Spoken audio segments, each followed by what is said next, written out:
বালুরঘাটে বামফ্রন্টের নজর কাড়া শক্তি প্রদর্শন, 4 কেন্দ্রে মনোনয়ন জমা।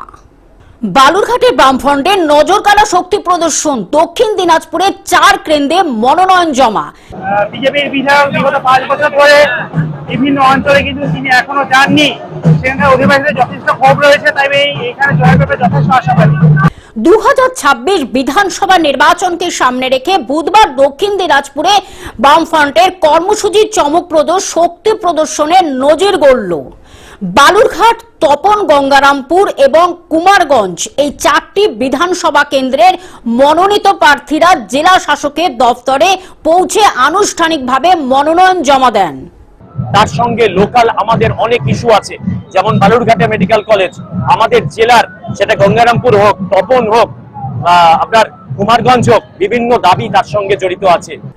দুপুর প্রায় 1টা নাগাদ বালুরঘাটে যুবশ্রী মোড় থেকে বিশাল মিছিল শুরু হয়। লাল পতাকার ঢেউ, ব্যানার আর স্লোগান মুখরিত হয়ে ওঠে গোটা শহর। কর্মী সমর্থকদের ঢল মিছিলকে এক উৎসব মুখর পরিবেশে পরিণত করে। দুপুর 1:30টার মধ্যে প্রার্থীরা জেলা শাসকের কার্যালয়ে পৌঁছে আনুষ্ঠানিক প্রক্রিয়া সম্পন্ন করেন। তাদের বিরুদ্ধে সমস্ত মানুষ ঐক্যবদ্ধ হচ্ছে। আগামী দিনে 23 তারিখে মানুষ তার মতদান করবে এবং তৃণমূল যথোচিত শিক্ষা পাবে।